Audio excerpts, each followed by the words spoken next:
임페리얼 팰리스 호텔의 화려한 연회장, 그 무대 뒤편은 숨가쁜 전쟁터였다. 자선 패션쇼의 피날레를 불과 10분 앞두고 쇼의 대미를 장식할 메인 드레스의 지퍼가 완전히 망가져버린 것이다. 세상에, 어떻게 지퍼가 씹혔어. 완전히. 어린 스태프의 울음 섞인 목소리가 땀과 헤어스프레이 냄새로 뒤엉킨 백스테이지를 갈랐다. 순간 모든 움직임이 멈췄다. 모델은 당혹감에 얼굴이 하얗게 질렸고 쇼 감독은 절망적인 표정으로 머리를 감싸쥐었다. 이 쇼는 단순한 패션쇼가 아니었다. VVIP 고객들과 업계의 거물들이 총출동한 이 행사의 성패에 아틀리에 윤의 명운이 걸려 있었다. 모두가 절망에 빠져 발만 동동 구르고 있을 때였다. 다들 비켜요. 낮고 침착한 목소리가 혼란을 뚫고 울렸다. 아틀리에 윤의 대표이자 이 쇼의 총괄 디자이너 서윤아였다. 그녀는 한치의 망설임도 없이 모델에게 다가갔다. 소란 피울 시간 없어요. 10분, 아니 7분이면 됩니다. 그녀의 목소리에는 이상한 안정감이 있어 순식간에 공기를 장악했다. 유나는 망가진 지퍼를 억지로 올리려 애쓰는 대신 과감하게 가위를 들었다. 스태프들이 경악하는 사이 그녀는 지퍼 라인을 따라 실크천을 대담하게 절개했다. 그리고는 옆에 있던 액세서리 테이블에서 쇼에 사용되지 않은 크리스털 브로치와 여분의 실크 리본을 집어들었다. 그녀의 손이 보이지 않을 속도로 움직였다. 날카로운 바늘이 천을 꿰뚫고 리본이 등 라인을 교차하며 새로운 디자인을 만들어냈다. 그것은 단순한 수선이 아니었다.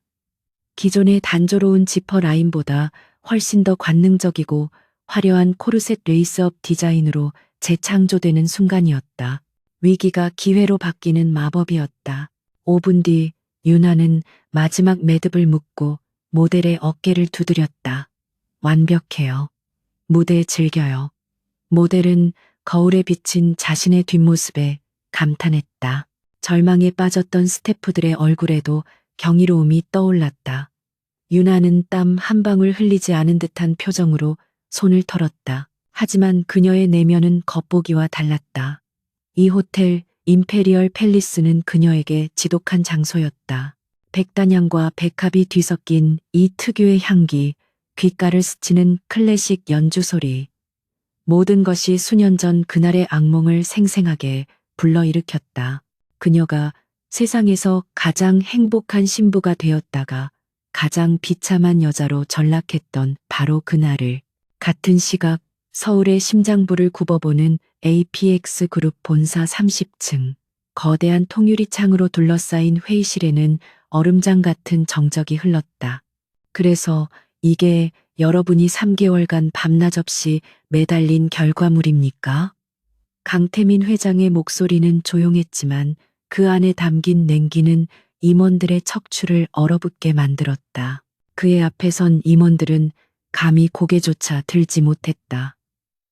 스크린에 띄워진 분기 보고서는 완벽에 가까웠다. 목표치를 120% 초과 달성한 경이적인 수치였다. 하지만 태민의 눈은 보고서의 가장 구석, 소수점 둘째 자리의 미세한 오차를 정확히 지적하고 있었다. 이 0.01%의 오차가 어떤 나비 효과를 가져오는지 다시 설명해 드려야 합니까? 강태민. 35의 나이에 대한민국 재계 10위권의 에이펙스 그룹을 이끄는 남자. 그는 취임 5년 만에 그룹의 시가 총액을 3배로 불려놓은 신화적인 존재이자 피도 눈물도 없는 APX의 폭군으로 불렸다. 그에게는 오직 성공과 완벽만이 존재할 뿐 과정이나 변명은 통하지 않았다. 전략기획실장은 오늘부로 대기 발령 조치합니다. 나머지 분들은 이 오차를 수정할 방안을 내일 아침까지 내 책상 위에 올려놓으세요. 회의 끝납니다. 그의 선언에 회의실의 온도가 몇 도는 더 내려가는 듯했다. 임원들이 굳은 얼굴로 썰물처럼 빠져나갔고 거대한 회의실에는 태민과 그의 그림자 같은 최 실장만이 남았다. 최 실장이 조용히 다가와 서류를 정리했다. 회장님, 저녁 약속이 취소해. 태미는 넥타이를 거칠게 풀어내며 거대한 통유리창 앞으로 걸어갔다. 해질녘 서울의 스카이라인이 발 아래 펼쳐져 있었지만 그의 눈은 그 화려한 풍경을 담고 있지 않았다. 그의 시선은 허공의 한 지점에 고정되어 있었다. 그의 공허한 눈동자에는 지독한 피로감과 그보다 더 깊은 후회가 어려 있었다. 아무도 몰랐다. 낮에는 완벽한 폭군으로 군림하는 그가 매일 밤 어떤 악몽에 시달리는지를. 그는 자신의 집무실로 돌아와 육중한 마호가니 책상에 가장 깊숙한 서랍을 열었다. 그곳에는 어떤 결제 서류도 귀중품도 없었다. 자물쇠로 잠겨있던 작은 상자 안에는 빛바랜 사진 한 장만이 덩그러니 놓여 있었다. 수년 전 앳된 미소를 짓고 있는 한 여자의 사진. 태미는 떨리는 손으로 사진의 가장자리를 쓸었다.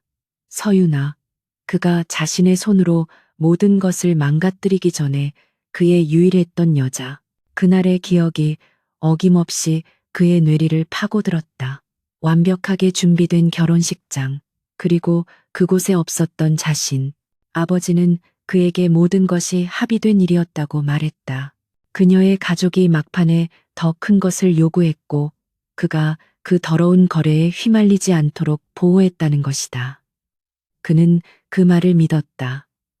아니, 믿어야만 했다. 하지만 시간이 흐를수록 거대 제국의 CEO가 되어 모든 것을 손에 넣을수록 그날의 공백은 더욱더 그를 좀먹어 들어갔다. 아버지의 말에는 설명되지 않는 빈틈이 너무 많았다. 그녀가 그토록 자존심 강하고 맑았던 유나가 정말 돈 때문에 자신을 버린 것일까? 만약 아니라면? 만약 자신이 속은 것이라면 그 의심은 지난 몇 년간 걷잡을 수 없이 자라나 이제는 그의 심장을 통째로 집어삼킬 듯한 후회가 되었다. 그는 인터폰을 눌렀다. 최 실장, 내 사무실로. 잠시 후 노크 소리와 함께 최 실장이 그림자처럼 들어섰다. 태미는 여전히 창밖을 등진 채였다. 최 실장, 사람을 하나 찾아야겠다. 누구 말씀이십니까?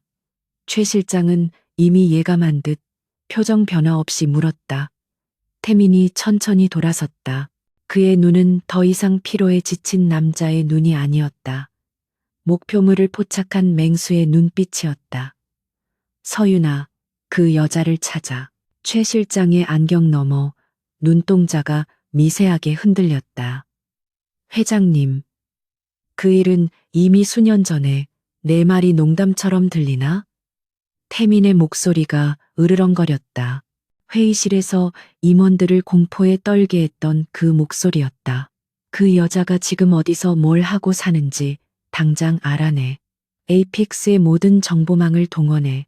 필요하다면 국정원이라도 매수해. 최 실장은 말없이 고개를 숙였다. 이 명령이 단순한 변심이 아님을 직감했다. 이것은 폭풍의 시작이었다. 명심해. 이건 단순한 검색이 아니야. 수색이다. 그녀가 땅속으로 숨었든 하늘로 솟았든 반드시 내 눈앞에 데려와야 해. 무슨 수를 써서라도. 한편 임페리얼 팰리스 호텔에서는 모든 쇼가 성공적으로 끝났다. 유나는 무대 위로 올라가 수줍은 듯 우아하게 인사를 건넸다. 조명이 터지고 박수갈채가 쏟아졌다. 그녀는 위기를 완벽하게 수습하고 쇼를 성공시킨 영웅이 되었다. 기자들이 그녀를 둘러싸고 질문을 퍼부었다. 대표님, 마지막 드레스의 변신은 정말 놀라웠습니다. 미리 계획된 것이었나요? 아틀리에 윤의 저력이네요. 위기를 기회로 바꾸는 비결이 뭡니까? 유나는 그저 옅은 미소로 화답했다. 비결이랄 게 있나요? 그저 제 일에 최선을 다했을 뿐입니다. 그녀는 쏟아지는 스포트라이트 속에서도 조금도 들뜨지 않았다. 오히려 그녀의 눈은 연회장 한쪽 구석, 지금은 다른 행사 준비로 분주한 릴리 홀을 향해 있었다. 수년 전 그녀가 새하얀 웨딩드레스를 입고 홀로 서 있어야 했던 바로 그곳이었다. 그날 세상의 모든 축복을 받아야 할 신부는 가장 잔인한 방식으로 버림받았다. 수백 명의 하객 앞에서 신랑은 나타나지 않았다. 시간은 속절없이 흘렀고 웅성거림은 비웃음으로 변해갔다. 그때 시아버지였어야 할 강 회장 태민의 아버지, 이 그녀에게 다가와 유감이라고 말했다. 그의 눈에는 유감이 아닌 차가운 승리감이 어려 있었다. 유나는 울지 않았다. 그녀는 그 자리에서 베일을 벗어 던지고 부케를 바닥에 내던졌다. 그리고 수백 개의 눈동자를 뚫고 누구의 부축도 없이 홀로 그 지옥 같은 식장을 걸어 나왔다. 그날 이후 서유나는 죽었다. 그리고 아틀리에 윤회 대표 유나만이 남았다. 쇼가 끝나고 유나는 호텔을 빠져나왔다. 화려한 드레스 대신 그녀는 검은색 바지, 정장 차림이었다. 대표님, 오늘 정말 멋졌어요. 어린 스태프가 존경심 가득한 눈으로 외쳤다. 유나는 희미하게 웃어 보이며 차에 올랐다. 그녀는 사치스러운 뒤풀이 대신 그녀의 진짜 삶이 기다리는 곳으로 향했다. 같은 시간 강태민은 최 실장에게서 첫 번째 보고를 받고 있었다. 찾았습니다. 서유나, 현재 아틀리에 윤이라는 개인 디자인 스튜디오를 운영 중입니다. 오늘 임페리얼 팰리스 호텔에서 자선 패션쇼를. 임페리얼 팰리스라고? 태민의 눈이 날카롭게 빛났다. 하필 그 장소라니. 그는 심장이 차갑게 식는 것을 느꼈다. 그녀가 그곳에서 쇼를 열었다는 사실은 무엇을 의미하는가? 그녀가 모든 것을 잊었다는 뜻인가? 아니면 단 한순간도 잊지 못했다는 뜻인가? 당장 그 호텔로 차를 돌려. 태민은 재킷을 집어들며 명령했다. 하지만 최 실장은 망설였다. 회장님, 쇼는 이미 끝났습니다. 그리고 한 가지 더 보고 드릴 것이 있습니다. 뭔가 서유나 씨, 혼자가 아니었습니다. 아이가 있습니다. 태민은 그 자리에 얼어붙었다. 아이라고? 네, 5살 된 딸이 하나 있습니다. 서류상으로는 아버지가 없는. 최 실장의 마지막 말은 태민의 귀에 들리지 않았다. 5살. 그날로부터 정확히 5년. 피가 역류하는 듯한 충격이 그의 전신을 강타했다. 후회가, 지독한 후회가 그의 숨통을 조여왔다. 그는 그녀를 찾아야만 했다. 그날의 진실을 위해서, 그리고 어쩌면 그의 딸일지도 모르는 그 아이를 위해서.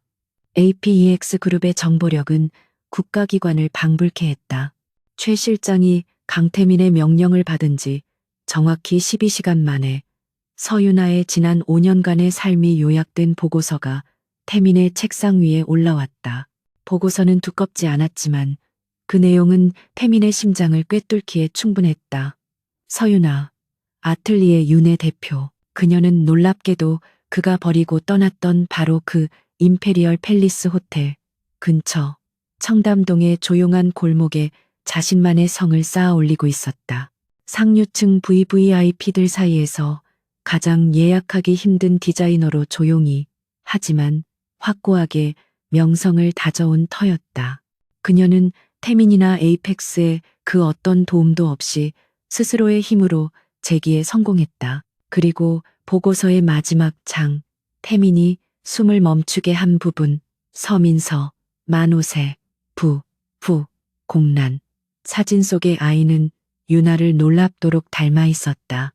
그 맑은 눈망울은 태민이 기억하는 그가 사랑했던 5년 전 유나의 모습을 그대로 담고 있었다.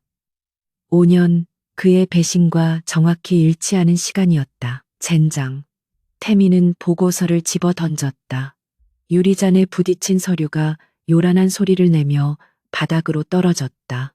그는 당장이라도 그녀에게 달려가고 싶었지만 APX 그룹의 회장이라는 자리는 그를 놔주지 않았다. 다음 날 아침, 태민은 그룹의 명운이 걸린 해외 투자 유치 최종 미팅에 참석해야 했다. 회의실의 공기는 무거웠다. 수조원이 오가는 협상 테이블. 상대는 까다롭기로 소문난 해외 투자사 대표였고, 태민은 어젯밤 한숨도 자지 못했음에도 불구하고 특유의 냉철함으로 회의를 주도하고 있었다. 그의 날카로운 질문과 빈틈없는 논리에 상대방이 서서히 설득당하고 있었다. 계약서에 서명하기 직전에 그 결정적인 순간이었다.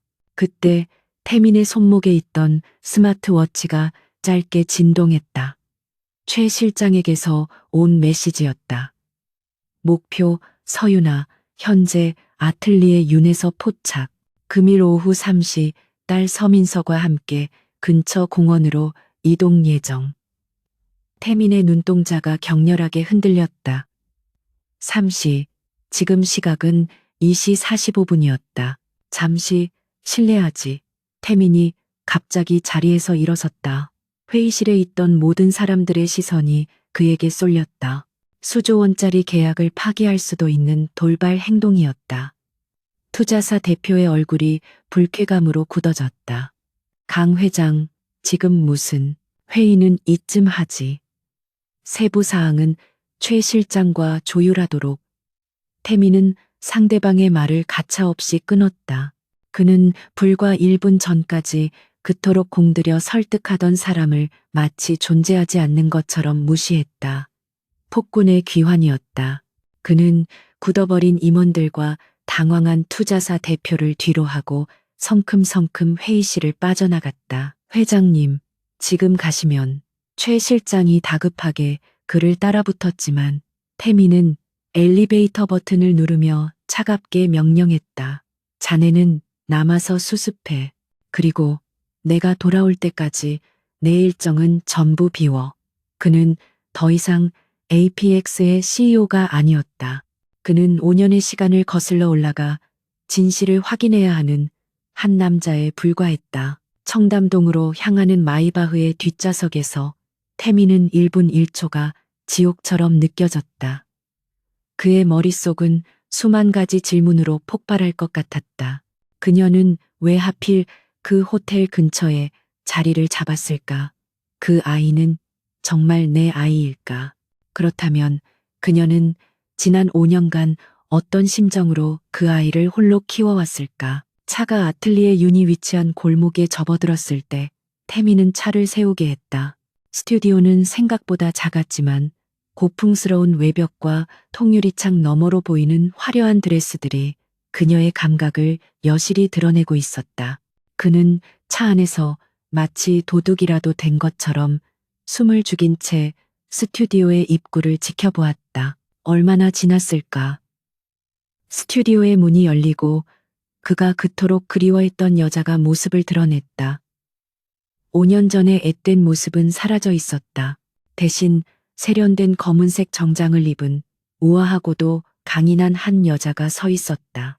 그녀의 얼굴에는 어떤 고난도 겪지 않은 듯한 평온함과 함께 세월이 빚어낸 깊은 고고함이 서려 있었다. 그리고 그녀의 손을 잡고 나온 작은 아이. 태민은 숨이 멎는 것을 느꼈다. 아이는 노란색 원피스를 입고 병아리처럼 제잘거리며 유나를 올려다보고 있었다. 엄마, 오늘 유치원에서 선생님이 민서 그림 제일 잘 그렸다고 했어요. 아이의 맑은 목소리가 태민의 심장까지 파고들었다. 유나는 아이의 눈높이에 맞춰 몸을 숙이고는 더없이 따뜻한 미소로 아이의 뺨을 쓰다듬었다. 우리 민서가 그렇게 잘했어? 정말 멋지다. 우리 딸. 그 미소. 태민이 한때 세상을 다 주고서라도 지키고 싶었던 그 미소였다.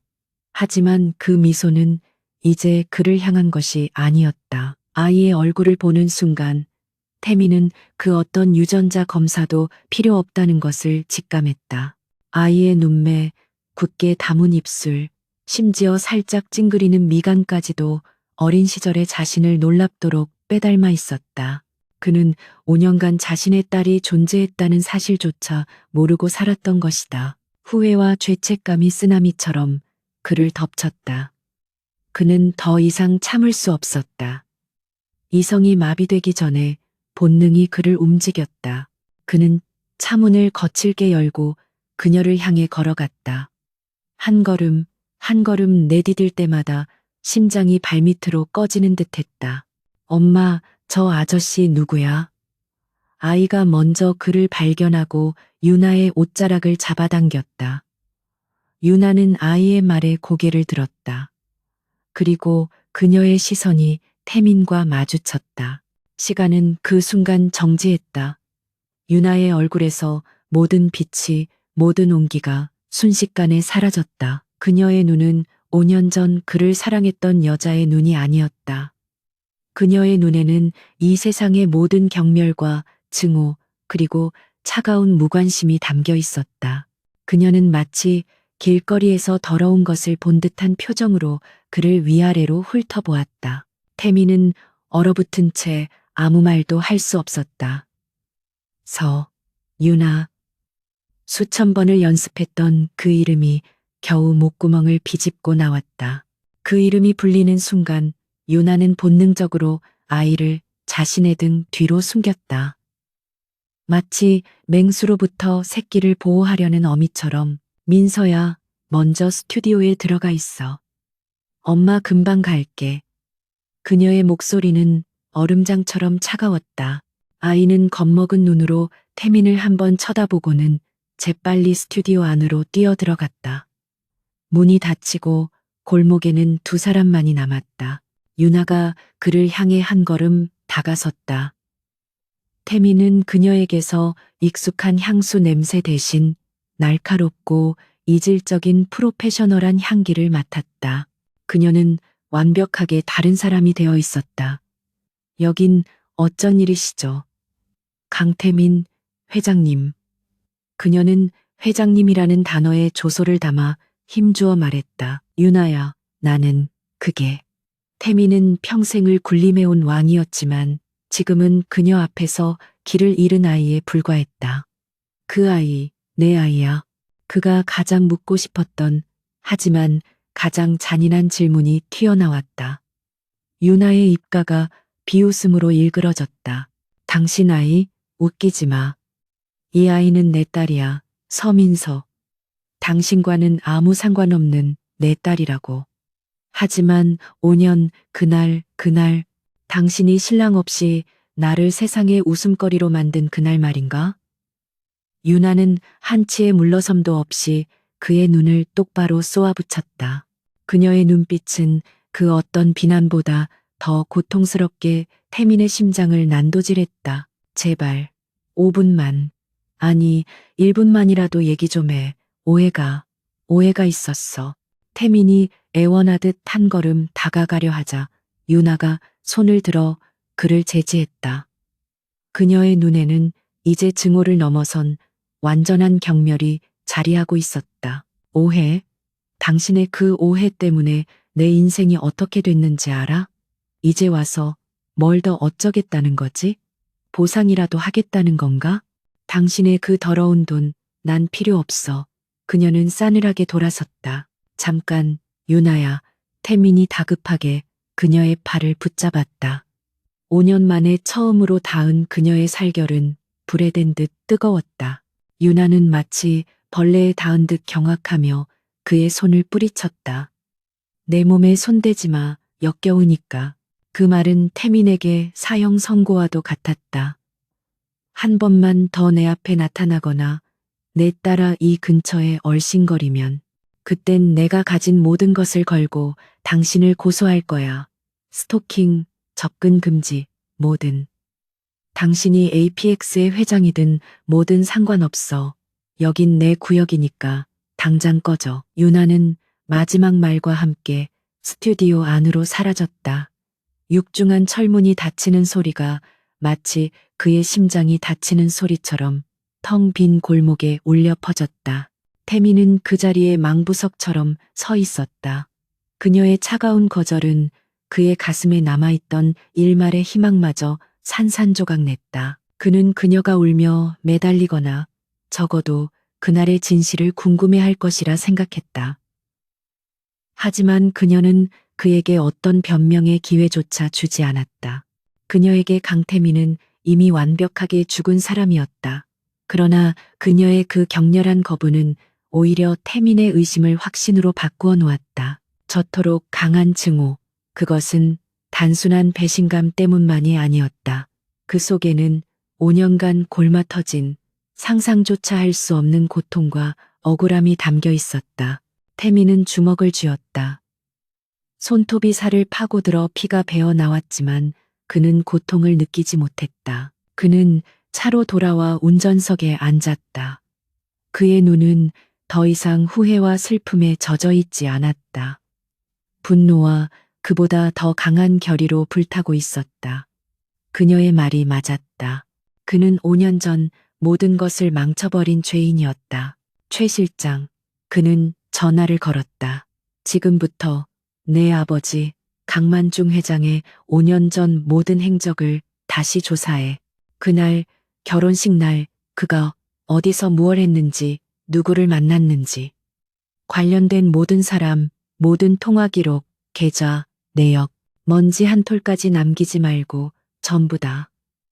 그녀의 얼음장 같은 거절은 그의 후회를 지독한 집념으로 바꾸어 놓았다. 서윤아의 얼음장 같은 거절은 강태민의 심장에 밝힌 가시가 되었다. 하지만 그 고통은 역설적이게도 그의 머리를 차갑게 식혔다. 후회와 죄책감으로 흐려졌던 시야가 뚜렷해졌다. 그녀의 그 지독한 경멸은 단순한 원망이 아니었다. 그것은 자신이 상상조차 하지 못했던 거대한 진실이 그날을 지배하고 있었음을 암시했다. APX 그룹의 심장부, 펜트하우스 집무실은 48시간째 불이 꺼지지 않았다. 태민은 창밖에 야경을 등진 채 거대한 책상에 앉아 있었다. 그의 앞에는 최 실장이 굳은 표정으로 서 있었다. 강만중 회장님의 5년 전 기록입니다. 하지만 회장님 아시다시피 강 회장님의 개인 일정은 APX 시스템 내에서도 최고 보안 등급입니다. 태민은 손을 들어 최 실장의 말을 막았다. 공식 기록 따위를 보자는 게 아니야. 비공식 루트, 차명 계좌, 폐기된 통신 기록, APEX의 그림자 부서가 존재하는 이유가 뭔가. 필요하다면 해킹이라도 해. 아버지가 5년 전에 숨긴 모든 것을 찾아내. 그의 목소리는 강철처럼 차가웠다. 폭군의 명령이었다. 최 실장은 말없이 고개를 숙였다. 그는 강태민을 10년간 보좌해왔지만 아들인 그가 아버지를 향해 이토록 맹렬한 적의를 드러내는 것은 처음 보았다. 이것은 단순한 가족 간의 불화가 아니었다. 에이펙스의 근간을 뒤흔들 수도 있는 위험한 진실을 향한 돌진이었다. APX의 정보팀은 밤낮 없이 움직였다. 그들은 수면 아래 감춰져 있던 5년 전의 데이터 조각들을 퍼즐 맞추듯 복원하기 시작했다. 그리고 마침내 첫 번째 균열이 발견되었다. 찾았습니다. 최 실장이 새벽녘에 태민의 집무실 문을 열었다. 그의 얼굴은 피로와 함께 미묘한 긴장감으로 굳어 있었다. 결혼식 예정일 바로 다음 날입니다. APEX 건설의 해외 법인 자금 중 일부가 스위스 은행의 익명 계좌를 거쳐 HK솔루션이라는 유령 회사로 입금되었습니다. 금액은 100억 원입니다. 태민의 눈이 번뜩였다. 100억.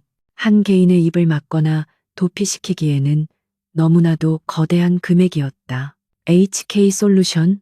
네. 서류상으로는 경영 컨설팅 회사지만 실체는 없습니다. 그리고 이 회사의 자금 흐름을 역추적한 결과 자금이 최종적으로 흘러 들어간 곳은 최 실장은 태블릿 화면을 태민에게 돌렸다. 그곳에는 태민에게도 너무나 익숙한 이름이 적혀 있었다. 한성그룹, 한 회장이라고. 태민의 미간이 흉포하게 구겨졌다. 한성그룹의 한 회장은 아버지 강만중 회장의 오랜 숙적이자 당시 에이펙스와 경영권을 두고 치열하게 다투던 인물이었다. 아버지가 자신의 가장 큰 적에게 왜 100억이라는 거금을 보낸단 말인가. 그 순간 5년 전 아버지의 말이 기억 속에서 되살아났다. 유나 그 애의 집안이 막판에 탐욕을 부렸다. 네가 그 더러운 거래에 휘말리지 않도록 내가 정리했다. 그것은 거짓말이었다. 유나의 가족에게 돈을 준 것이 아니라 자신의 숙적에게 돈을 주었다. 이것은 정리가 아니라 거래였다. 거대한 음모였다. 태미는 당장이라도 아버지를 찾아가 멱살을 잡고 싶었지만 이성을 붙잡았다. 강만중 회장은 그런 식의 감정적인 대응으로는 절대 진실을 말하지 않을 사람이었다. 그에게는 더 확실한 증거, 그를 무너뜨릴 수 있는 결정적인 한 방이 필요했다. HK 솔루션, 그리고 한 회장. 그 연결고리 외에 다른 건? 태민이 물었다.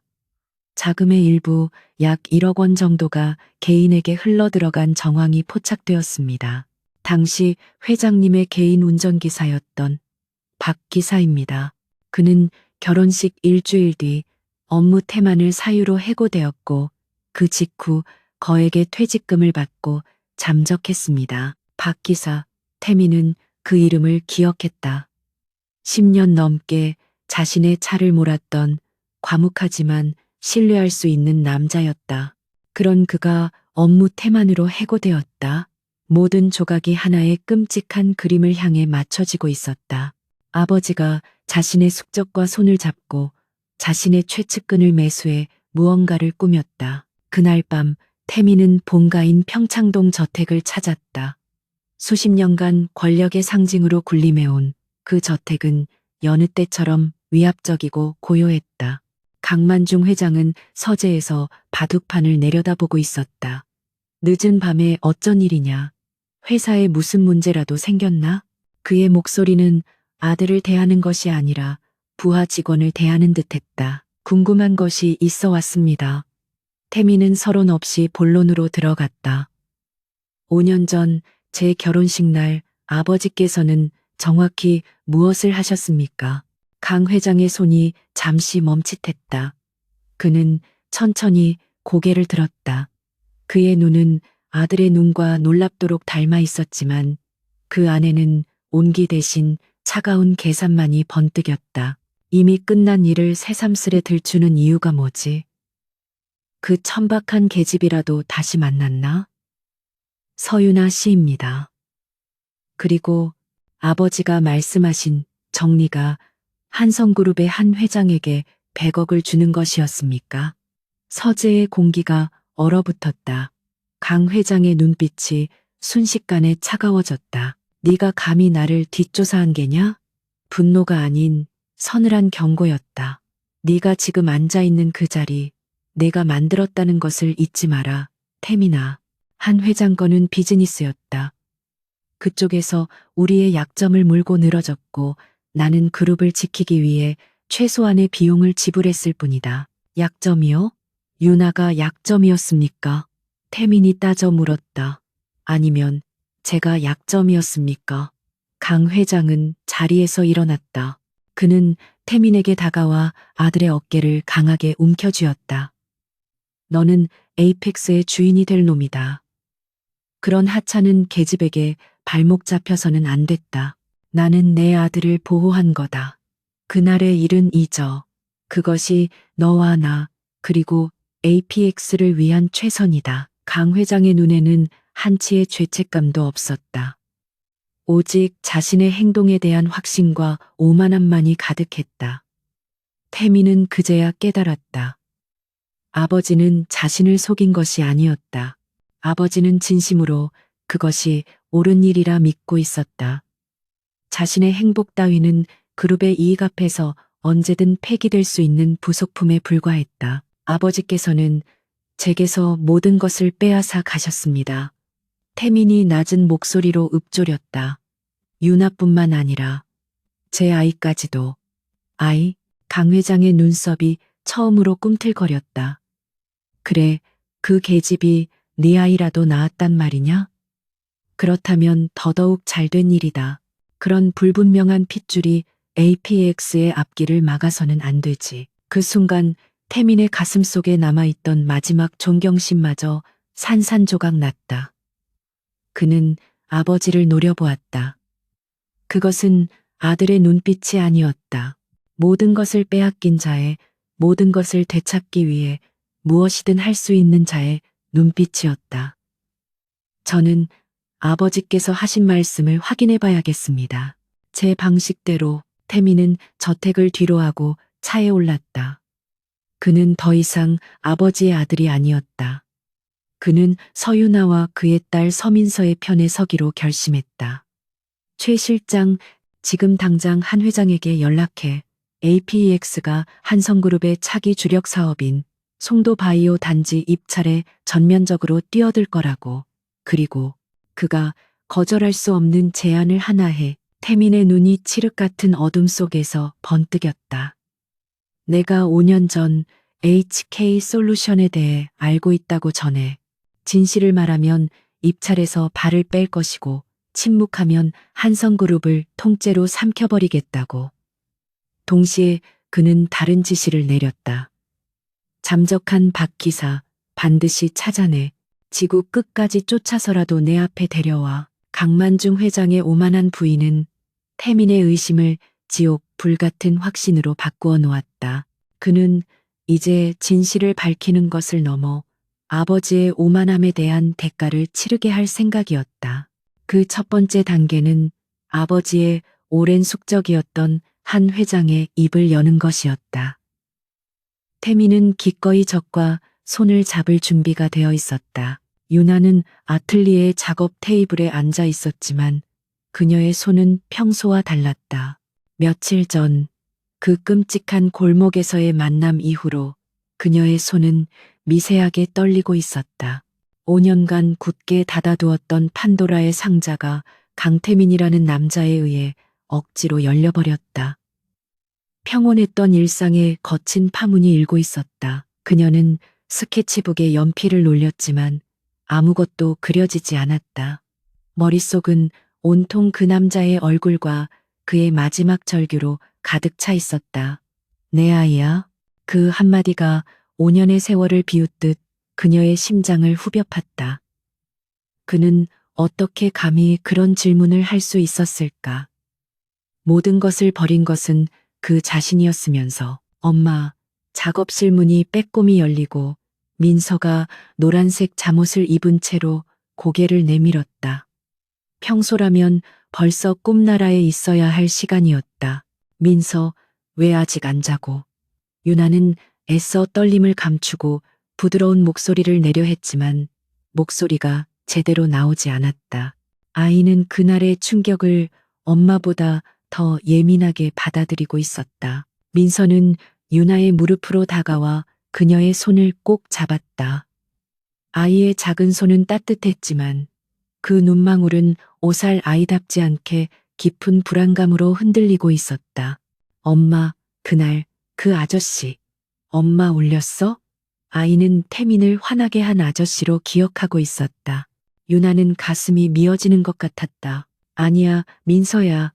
엄마 안 울었어. 그냥 아는 사람이었는데 너무 오랜만에 봐서 엄마가 조금 놀랐던 거야. 유나는 아이를 안심시키기 위해 필사적으로 거짓말을 했다. 하지만 아이의 다음 질문은 그녀가 가장 두려워했던 것이었다. 민서는 엄마의 눈을 똑바로 올려다보며 물었다. 엄마, 혹시 그 아저씨가 내 아빠야? 그 순진무구한 질문은 세상 그 어떤 날카로운 비수보다 더 아프게 유나의 심장을 찔렀다. 5년간 단 한 번도 입 밖에 내지 않았던 그 단어, 아빠. 아이는 그 존재를 동화책 속에서만 보아왔지만 그날 태민의 절박한 눈빛에서 무언가를 본능적으로 느낀 것이었다. 유나는 숨이 턱 막혔다. 그렇다고 말할 수도 아니라고 말할 수도 없었다. 당신의 아빠는 5년 전 수백 명의 하객 앞에서 엄마와 당신을 버리고 도망간 사람이라고 그렇게 말할 수는 없었다. 그녀는 아이를 품에 꽉 안았다. 그녀의 어깨가 가늘게 떨렸다. 민서야, 잘 들어. 유나는 아이의 어깨를 잡고 눈을 맞췄다. 민서에게는 엄마가 있잖아. 엄마가 우리 민서 세상에서 제일 사랑해. 그것만으로는 부족해? 그녀의 목소리는 물기에 젖어 있었다. 민서는 고개를 저으며 유나의 목을 끌어안았다. 아니야. 민서는 엄마만 있으면 돼. 아이는 엄마를 위로하듯 등을 토닥였다. 그 작은 위로에 유나는 눈을 감았다. 그녀는 결심했다. 무슨 일이 있어도 강태민이 다시는 이 아이의 세상에 발을 들여놓게 두지 않겠다고. 그녀는 5년간 홀로 아이를 지켜왔고 앞으로도 그럴 것이다. 그녀는 아틀리에 윤의 대표이기 이전에 서민서의 엄마였다. 같은 시각 강남의 한정식집 가장 깊숙한 곳에 위치한 밀실. 1인분에 수백만 원을 호가하는 이곳은 대한민국을 움직이는 VVIP들의 비밀 회동 장소였다. APX의 강만중 회장과 한성그룹의 한 회장이 무거운 표정으로 마주 앉아 있었다.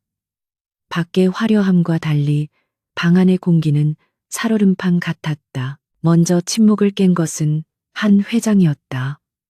그는 초조하게 마른 입술을 핥았다. 강 회장, 이게 도대체 어찌 된 일입니까? 당신 아들이 태민이가 송도바이오 단지 입찰에 뛰어들었어요. 우리 한성의 사활이 걸린 사업입니다. 게다가 HK솔루션 건까지. 한 회장의 목소리에는 분노보다 공포가 더 크게 서려 있었다. 강태민은 단순한 협박을 한 것이 아니었다. APX의 자본력이 투입된 순간 한성그룹의 수주 가능성은 0에 가까워졌다. 5년 전 100억을 받고 강 회장의 뒤처리를 도왔던 대가가 이렇게 부메랑이 되어 돌아올 줄은 몰랐다. 강만중 회장은 찻잔을 들었다. 그의 손은 조금의 떨림도 없었다.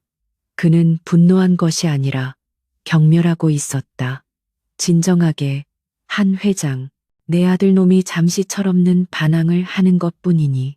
하지만 그의 눈빛은 아들을 향한 배신감으로 차갑게 불타고 있었다. 감히 자신에게 에이펙스의 창업주에게 반기를 든 것이다. 반항이라뇨. 태민이는 진심입니다. 그놈이 서윤아 그 계집을 다시 만났어요. 5년 전 그 일 때문에 지금 나를 협박하고 있는 겁니다. 한 회장이 소리쳤다. 강 회장의 미간이 좁혀졌다. 서윤아, 모든 문제의 근원이었다. 그저 발톱을 숨기고 죽은 듯이 살 줄 알았던 그 여자가 이제 와서 자신의 아들을 흔들고 있었다. 그렇군.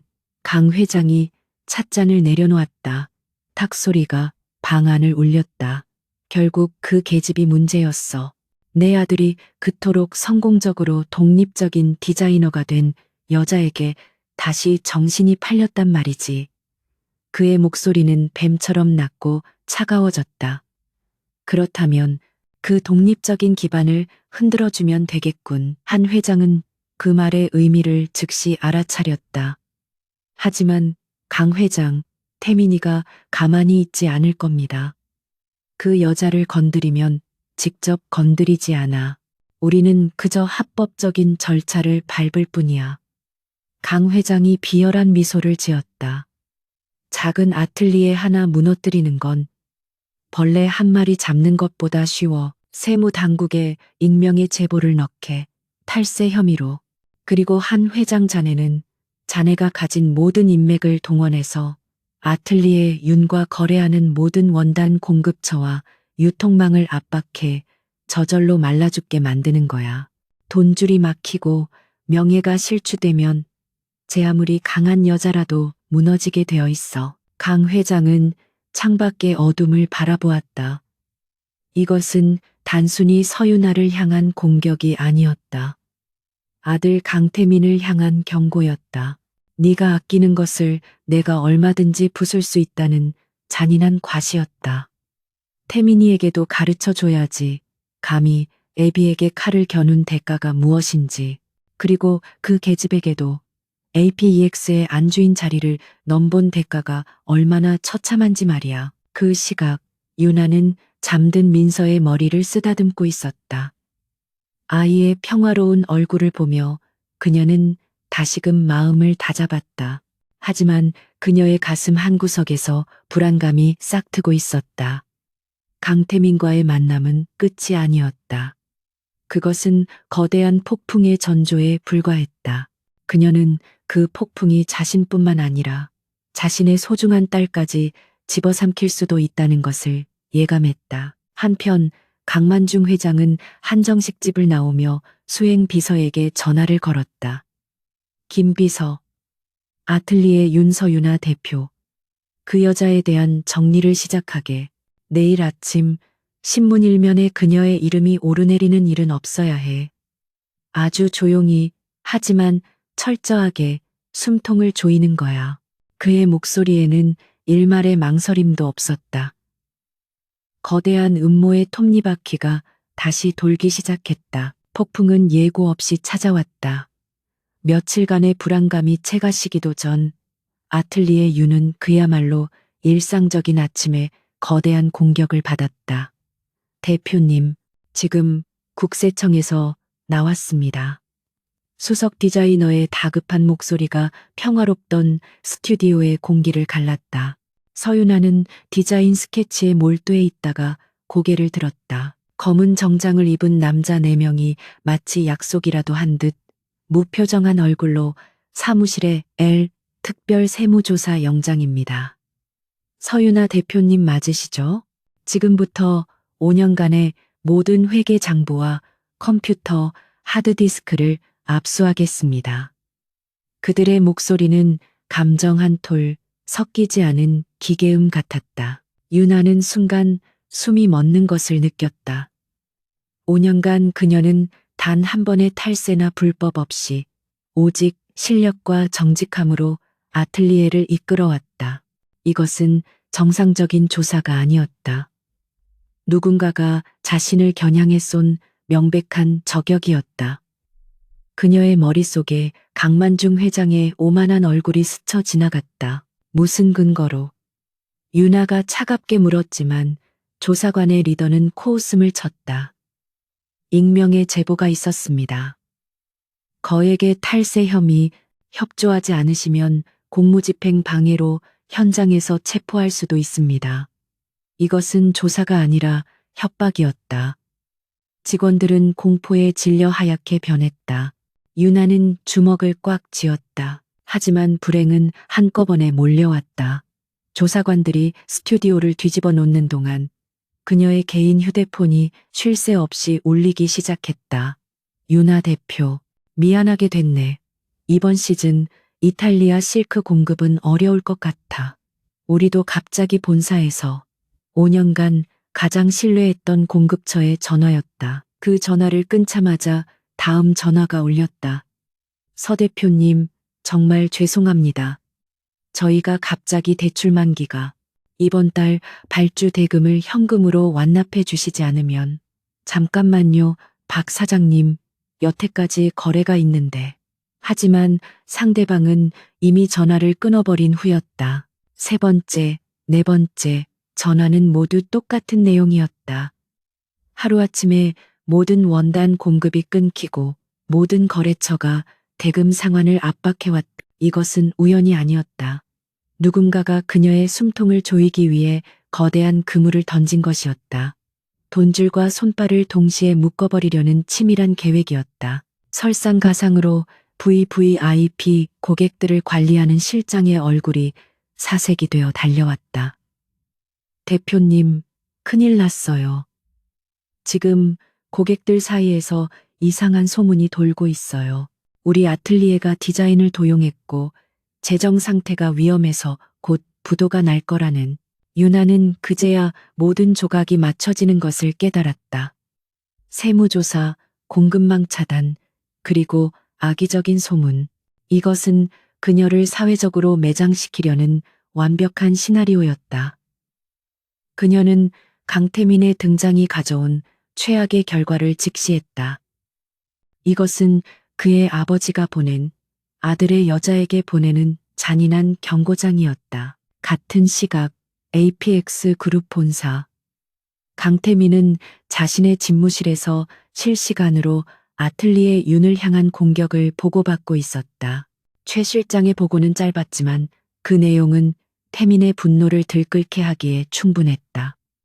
국세청 조사팀 투입, 한성그룹 라인을 통한 모든 공급처 압박, 그리고 사교계의 조직적인 루머가 살포 중입니다. 태민의 얼굴은 얼음처럼 차갑게 굳어 있었다. 아버지가, 감히 그의 아버지가 그의 여자와 그의 아이를 지키려는 자신에게 이런 식으로 칼을 겨누었다. 이것은 유나를 향한 공격이 아니라 자신을 향한 협박이었다. 네가 아끼는 것을 내가 이토록 쉽게 부술 수 있다는 오만한 과시였다. 아버지, 태민이 낮은 목소리로 읊조렸다. 그의 눈은 더 이상 후회에 젖은 남자의 눈이 아니었다. 자신의 영역을 침범당한 맹수의 살기등등한 눈빛이었다. 그는 즉시 비상 라인을 가동했다. APEX의 공식 라인이 아닌 오직 그만이 움직일 수 있는 그림자 팀이었다. 지금부터 내 명령을 정확히 수행한다. 태민의 목소리는 회의실을 얼어붙게 만들던 그 냉기, 그 이상이었다.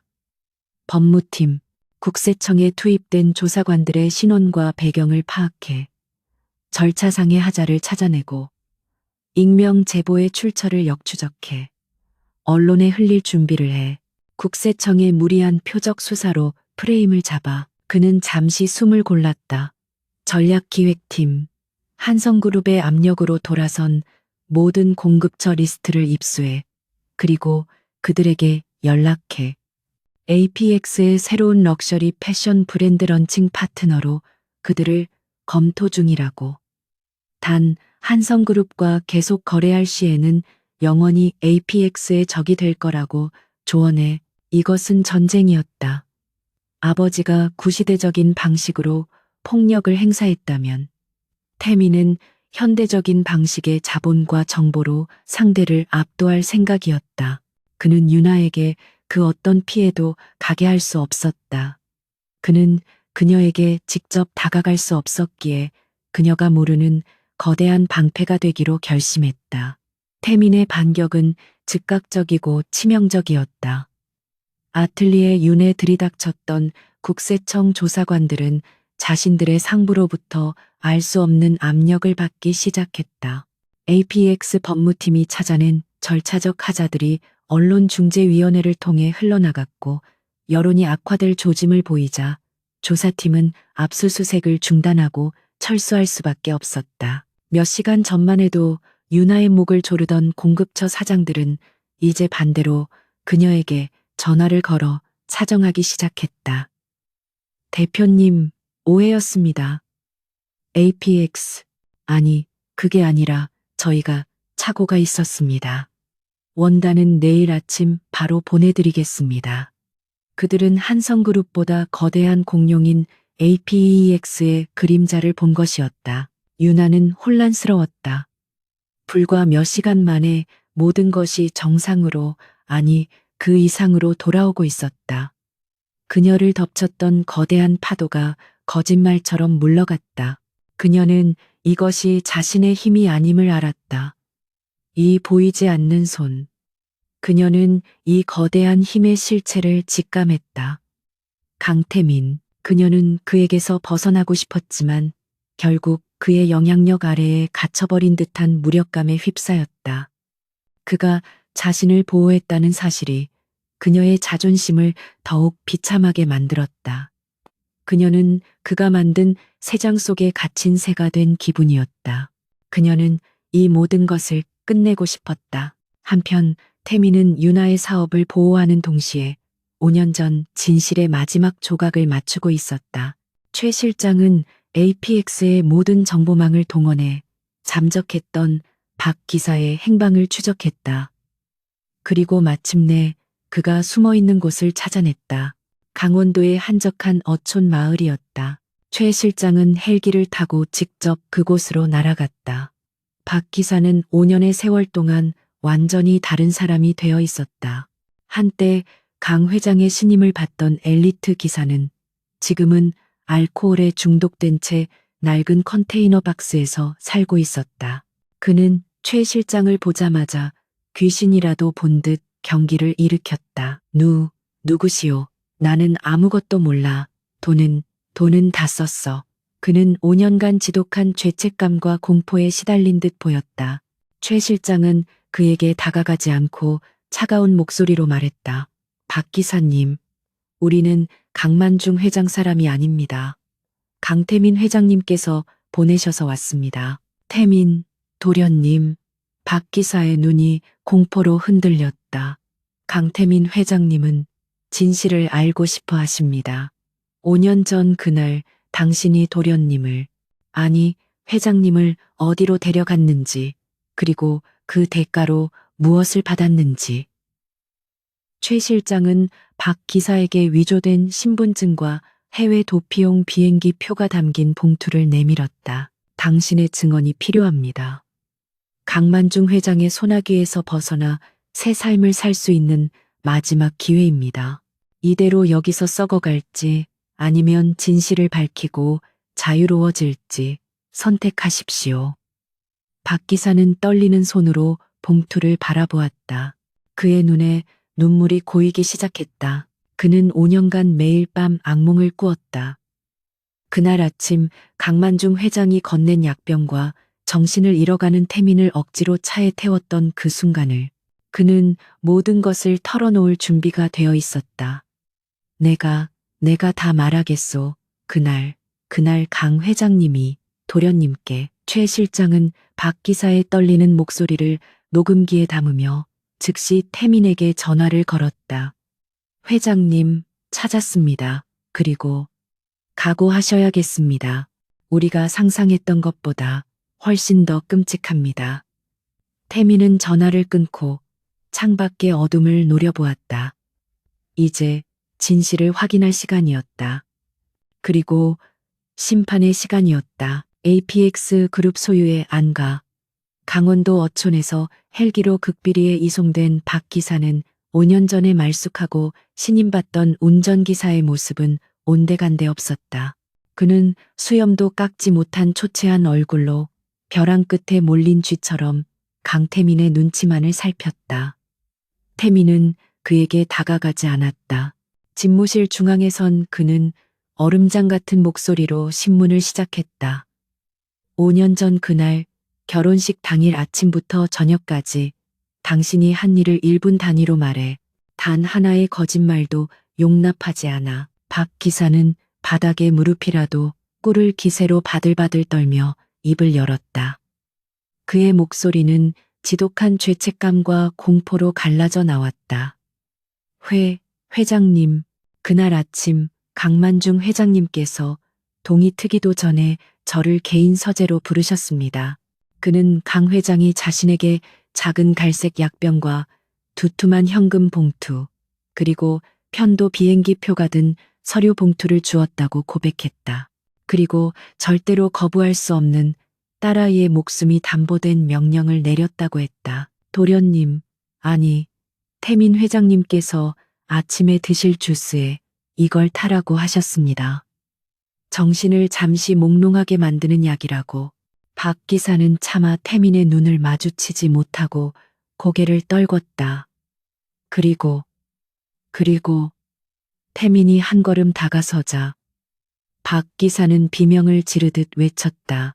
서윤아 아가씨께서 파리에서 약혼 선물 문제로 큰 사고를 당하셨다고 당장 비밀리에 가보셔야 한다고 거짓말을 하라고 하셨습니다. 태민은 눈을 감았다.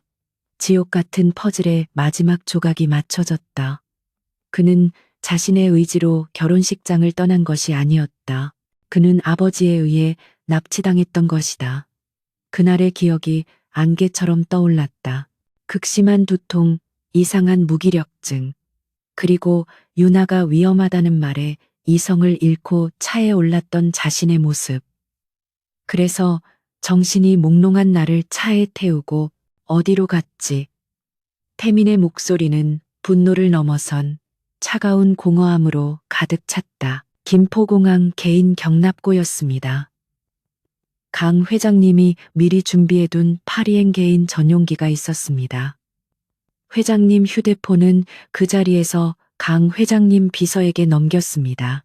그들이 회장님인 척 파온 문자를 보냈습니다. 박 기사는 결국 울음을 터뜨렸다. 저는 그저 시키는 대로 제 딸아 이 수술비 때문에 죽을 죄를 지었습니다. 회장님, 용서해 주십시오. 태민은 더 이상 듣고 싶지 않았다. 그는 박 기사의 처절한 고백이 담긴 녹음 파일을 최 실장에게서 넘겨받았다. 이것은 단순한 배신이나 기만이 아니었다. 명백한 범죄였다. 불법 감금, 약물 사용, 사문서 위조. 자신의 아버지가 에이펙스의 회장이 단지 아들의 결혼을 막고 자신의 제국을 공고히 하기 위해 이런 짓을 저질렀다. 태민은 안가를 나와 집무실로 돌아왔다.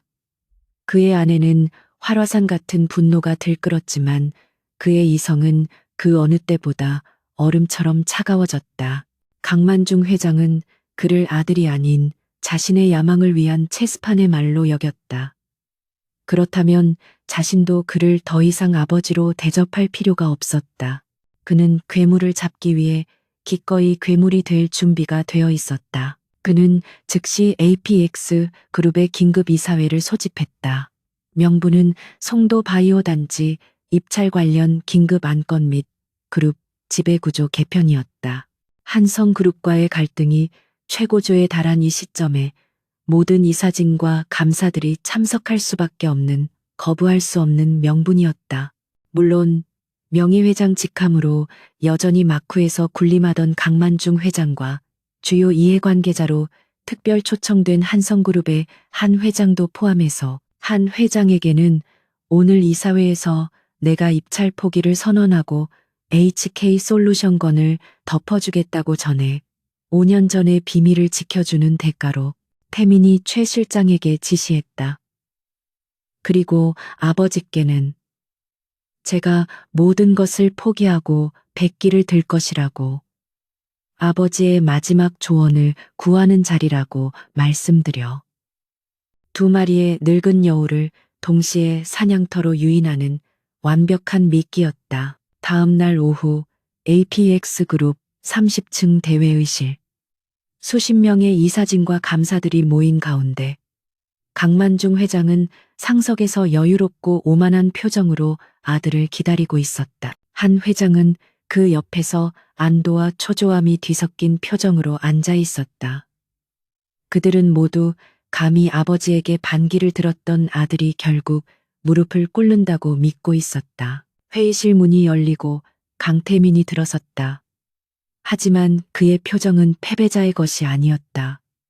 그는 단두대의 집행인처럼 차갑고 냉정한 얼굴로 단상에 섰다. 바쁘신 와중에 참석해 주셔서 감사합니다. 긴급 이사회를 소집한 이유를 말씀드리겠습니다.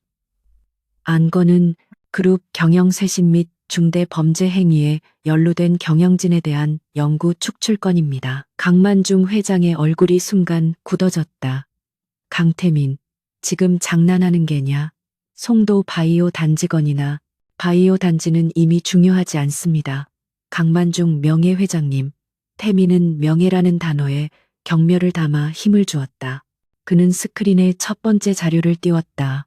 HK솔루션 100억 원 자금 흐름도 5년 전 강만중 회장께서는 그룹의 공금 100억 원을 유령 회사를 통해 당시 에이펙스의 경영권을 위협하던 한성그룹의 한 회장에게 비밀리에 전달했습니다. 이는 명백한 배임 행위입니다. 이사진이 술렁이기 시작했다. 한 회장의 얼굴이 하얗게 질렸다. 강 회장, 이게 어찌 된, 자네가 먼저. 태민은 그들의 반박을 기다리지 않고 다음 자료를 띄웠다. 그것은 지난 며칠간 아틀리에 윤을 공격했던 세무조사 자료와 공급처 압박 증거들, 그리고 그 배후에 강 회장과 한 회장이 있음을 증명하는 통화 기록이었다. 그리고 두 분은 최근 공권력과 시장 지위를 남용하여 아틀리에 윤이라는 중소기업을 불법적으로 탄압했습니다. 이는 명백한 공정거래법 위반이자 직권남용입니다. 강만중 회장이 자리에서 벌떡 일어났다. 그의 얼굴은 분노로 붉게 달아올랐다. 내 놈이 감히 근거도 없는 소리로 이 애비를 모함해 이사회는 당장 중단해. 경비들은 뭘 하나 저놈을 끌어내. 그의 목소리는 천둥처럼 울렸지만 태미는 눈 하나 깜짝하지 않았다. 근거. 말씀이십니까? 좋습니다. 아버지께서 그토록 원하시던 결정적인 근거를 지금 바로 공개하겠습니다. 태미는 마지막 파일을 재생했다. 이사회실의 대형 스크린에 5년 만에 처음으로 초췌하고 겁에 질린 박 기사의 얼굴이 나타났다. 그리고 모든 것을 고백하는 그의 처절한 목소리가 최고급 스피커를 통해 회의실 전체에 울려 퍼졌다. 약물 투여, 파리에서의 거짓 사고, 김포 공항에서의 납치, 그리고 파혼 문자 조작까지. 서윤아 아가씨께서 파리에서 사고를 당하셨다고 거짓말을 하라고 하셨습니다. 이사회실은 물을 끼얹은 듯 완벽한 정적에 휩싸였다. 모든 이사들의 시선이 강만중 회장에게로 향했다. 그들의 눈에는 더 이상 존경심이 남아있지 않았다. 경악과 경멸, 그리고 자신들도 연루될지 모른다는 공포가 서려 있었다. 강만중 회장의 얼굴에서 핏기가 완전히 사라졌다. 그는 자신이 평생을 바쳐 이룩한 성에서 수십 년간 자신을 따르던 부하들 앞에서 자신이 가장 경멸했던 범죄자로 낙인 찍히는 순간을 목격하고 있었다. 그의 오만했던 눈동자가 공포와 수치심으로 격렬하게 흔들렸다. 그는 아들을 노려보았지만 태미는 그저 차갑게 그를 응시할 뿐이었다. 이럴 수가. 강 회장. 당신이 어떻게 나까지 끌어들여. 나는 몰랐소. 궁지에 몰린 한 회장이 먼저 소리쳤다. 그는 자신만이라도 살기 위해 모든 것을 강 회장에게 떠넘기기 시작했다. 나는 그저 강 회장이 시키는 대로. HK건은 태민이 결혼을 막기 위한 돈인 줄은 꿈에도 몰랐어. 추악한 폭로전과 변명이 이어지는 동안 강만중 회장은 단 한마디도 하지 못했다. 그는 자신의 아들이 준비한 완벽한 함정에 빠졌음을 깨달았다. 명예, 권력, 그리고 아들, 모든 것을 한순간에 잃어버렸다. 하하. 그는 헛웃음을 터뜨리더니 갑자기 거친 숨을 몰아쉬며 가슴을 움켜쥐었다. 커허. 강 회장은 말 대신 피 섞인 기침을 토해내며 의자 뒤로 쓰러졌다. 그의 거대한 몸이 바닥으로 추락하며 요란한 소리를 냈다. 회장님, 강 회장님, 의사를 불러 119에 신고해. 비서들과 이사들이 비명을 지르며 그에게 달려갔다. 이사회실은 순식간에 아수라장이 되었다. 강태민은 쓰러진 아버지를 그저 차갑게 내려다보았다. 이것이 그가 선택한 심판이었다. 법의 심판 이전에 자신이 평생 쌓아올린 명예가 모든 사람 앞에서 무너지는 것을 두 눈으로 목격하게 하는 것. 그것이 오만한 폭군이 받아야 할 가장 큰 형벌이었다. 태민은 지옥도로 변한 회의실을 뒤로하고 조용히 문을 열었다. 이제 그가 가야 할 곳은 단 한 곳뿐이었다. 강만중 회장의 몰락은 대한민국 재계를 강타한 지진과도 같았다. APEX 그룹의 이사회에서 아들에 의해 자행된 궁정 쿠데타의 전말은 이사들의 입을 통해 순식간에 퍼져나갔다. 그룹의 주가는 폭락과 폭등을 반복하며 격렬하게 요동쳤고 언론은 연일 APX의 왕자 교체와 두 재벌 회장의 추악한 커넥션을 대서특필했다. 강만중 회장은 그날 이사회실에서 쓰러진 직후 병원으로 옮겨졌으나 뇌졸중으로 인한 신체 일부 마비와 실어증이라는 비참한 판결을 받았다. 한때 대한민국을 호령했던 폭군은 이제 병실 침대에 누워 자신의 죄를 곱씹으며 남은 생을 보내야 하는 처지가 되었다. 한성그룹의 한 회장 역시 배임 및 공정거래법 위반 혐의로 즉각 검찰의 조사를 받게 되었다. 강태민은 이 모든 혼란의 중심에서 마치 폭풍의 눈처럼 고요하고 신속하게 움직였다. 그는 아버지가 쓰러진 병원에 단 한 번도 찾아가지 않았다. 대신 APX 그룹의 임시 주주총회를 소집하여 자신의 회장직을 공고히 했고 아버지의 시대에 기생했던 낡은 임원진을 모조리 해고했다. 그는 아버지의 방식을 답습하지 않았다. 그는 아틀리에 윤을 공격했던 모든 관련자를 법의 심판대에 세웠고 한성그룹과의 부정한 거래를 모두 백지화했다. APEX는 강태민의 지휘 아래 고통스럽지만 필요한 정화 작업을 거치고 있었다. 그는 자신이 저지른 과오는 아니었지만 자신이 짊어져야 할 유산의 무게를 청산하고 있었다. 그리고 일주일 뒤 모든 급한 불을 끈 태민은 비로소 자신의 가장 중요한 일을 처리하기 위해 차에 올랐다. 그는 신명의 경호원이나 비서를 대동한 에이펙스의 회장이 아니었다. 그는 짙은 회색의 평범한 스웨터 차림에 5년의 후회를 담은 무거운 얼굴을 한 남자에 불과했다. 그의 차는 아틀리에 윤의 골목 어귀에 멈췄다. 그는 차에서 내렸지만 스튜디오의 문을 열기까지 한참의 시간이 걸렸다. 그에게는 이 문이 지옥의 문을 여는 것보다 더 어렵게 느껴졌다. 그는 심호흡을 하고 조용히 문을 밀고 들어섰다. 스튜디오는 조용했다. 직원들은 모두 퇴근했는지 유나 혼자 작업 테이블에 앉아 디자인 스케치에 몰두해 있었다. 그녀는 인기척에 고개를 들었다. 그리고 태민을 발견한 순간 그녀의 눈은 5년 전 그날처럼 다시 한번 경멸과 분노로 차갑게 얼어붙었다. 그녀는 그가 자신의 아버지를 몰락시켰다는 뉴스를 이미 접했을 터였다. 당신, 유나가 자리에서 벌떡 일어났다. 여기가 어디라고 감히 발을 들여. 내 아틀리에를 망가뜨린 것도 모자라서 이제는 내 앞에 나타나 승리라도 과시하려는 거야? 그녀의 목소리는 칼날처럼 날카로웠다. 그녀는 태민이 자신의 사업을 보호했다는 사실을 알지 못했다. 그녀는 그저 이 모든 혼란의 원인이 그라고 생각했다. 태민은 그녀의 비난을 묵묵히 받아냈다. 그는 변명하지 않았다. 대신 그가 그 지옥 같던 이사회에서 사용했던 박 기사의 모든 고백이 담긴 음성 파일이 든 태블릿 PC를 꺼냈다. 그는 그것을 유나의 작업 테이블 위에 조용히 내려놓았다. 이걸 봐줘. 딱 5분만. 이게 뭔데? 이런 거 필요 없어. 당장. 제발. 태민의 목소리는 애원이 아니었다. 그것은 마지막 남은 힘을 짜내어 진실을 전하려는 절박한 외침이었다.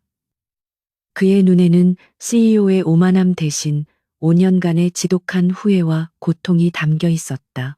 유나는 그 처절한 눈빛에 압도되어 자기도 모르게 태블릿의 재생 버튼을 향해 손을 뻗었다. 스튜디오에는 박 기사의 떨리는 목소리가 울려 퍼지기 시작했다. 그날 아침 강만중 회장님께서 저를 약병을 주셨습니다. 유나의 얼굴은 처음에는 불신으로, 이내 경악으로, 그리고 마지막에는 참을 수 없는 충격으로 일그러졌다. 약물, 납치, 거짓 사고, 파리행 비행기, 조작된 파혼 문자, 그녀가 5년간 증오했던 모든 것이 그가 아니라 그의 아버지가 꾸민 거대한 연극이었음을 깨닫는 순간이었다. 그녀가 5년간 자신을 버리고 도망간 비겁한 남자라고 저주했던 강태민 역시 자신과 똑같은, 아니, 더 잔인한 방식의 피해자였음을 알게 되었다. 그는 신랑의 자리에서 스스로 내려온 것이 아니라 강제로 끌어내려졌던 것이다. 모든 고백이 끝나고 스튜디오에는 무거운 침묵이 내려앉았다. 유나는 떨리는 손으로 입을 막았다. 그녀의 어깨가 가늘게 떨리기 시작했다. 어떻게 사람이, 아버지가 아들에게, 그녀는 태민을 바라보았다. 그의 얼굴에는 어떤 표정도 없었지만 그가 겪었을 배신감의 깊이가 고스란히 전해져 왔다. 변명하러 온 거 아니야. 태민이 마침내 입을 열었다. 그의 목소리는 갈라져 있었다. 용서받을 자격이 없다는 것도 알아. 하지만 적어도 너는 진실을 알아야 했어. 내가 널 버린 게 아니었다고. 나도 그날 너에게 미치도록 가고 싶었다고. 그 말을 하고 싶었어. 그 순간 5년간 단 한 번도 무너진 적 없었던 유나의 방어벽이 산산조각 났다. 그녀가 억지로 눌러왔던 모든 감정이 5년치의 슬픔과 억울함과 분노가 한꺼번에 터져 나왔다. 그녀는 그 자리에 주저앉아 아이처럼 목 놓아 울기 시작했다. 그것은 태민을 향한 원망이 아닌 그들 모두를 이렇게 만든 잔인한 운명을 향한 절규였다. 태민은 그녀에게 다가가 무릎을 꿇었다. 그는 그녀를 안아줄 자격조차 없음을 알기에 그저 그녀의 곁에서 함께 고통을 나눌 뿐이었다. 미안해, 유나야. 너무 늦게 알아서, 너무 늦게 널 찾아서. 정말 미안해. 그가 할 수 있는 말은 그것뿐이었. 얼마나 울었을까. 유나의 울음소리가 잦아들었을 때 작업실 안쪽에 작은 문이 열렸다. 잠에서 깬 민서가 엄마의 울음소리를 듣고 토끼 인형을 품에 안은 채 겁에 질린 얼굴로 서 있었다. 엄마? 울어? 이 아저씨가 또. 아이는 태민을 보자마자 경계하며 유나에게 달려가. 태민은 얼어붙었다. 자신의 딸. 자신과 유나를 쏙 빼닮은 5년의 고통이자 5년의 희망이었던 아이. 그는 감히 아이에게 시선을 고정할 수 없었다. 유나는 눈물을 닦고 딸을 안아주었다. 아니야, 민서야, 엄마 안 울어. 그냥. 너무 기뻐서, 아니, 너무 슬퍼서. 유나는 아이를 안은 채 태민을 바라보았다. 그녀의 눈은 여전히 붉었지만 더 이상 증오나 경멸은 남아있지 않았다. 그 자리에는 깊은 슬픔과 혼란, 그리고 아주 희미한 이해의 빛이 서려 있었다. 태민은 떨리는 심장을 부여잡고 조심스럽게 입을 열었다. 유나야. 그는 그녀의 이름을 불렀다. 내가 민서에게 아빠라고 말해줄 수는 없을까? 그것은 CEO의 명령도 승리자의 요구도 아니었다. 그것은 모든 것을 잃었던 남자가 자신의 유일한 희망인 딸에게 건네는 세상에서 가장 절박한 부탁이었다. 유나는 그 질문에 즉시 대답하지 않았다. 그녀는 태민의 얼굴을 오랫동안 바라보았다. 그 얼굴에 남은 5년의 후회와 자신과 똑같이 깊은 상처를 보았다. 그리고 그녀는 자신의 품에 안긴 아무것도 모르는 채 자신과 태민을 번갈아 보는 딸아이를 내려다보았다. 용서는 즉각적으로 이루어지지 않았다. 5년의 세월은 너무나도 길고 잔인했다. 하지만 진실은 밝혀졌다. 그들 사이를 가로막고 있던 가장 두꺼운 벽이 무너져 내렸다. 유나는 태민을 바라보았다. 그리고 아주 천천히 무겁게 고개를 끄덕였다. 그것은 완전한 용서도 행복한 재결합의 약속도 아니었다. 하지만 그것은 5년 전 멈춰버렸던 그들의 시간이 고통스럽고 더딜지라도 다시 함께 흘러갈 수 있다는 희미하지만 분명한 새로운 시작의 신호였다. 태민은 그 느린 끄덕임에 5년 만에 처음으로 뜨거운 눈물을 흘렸다.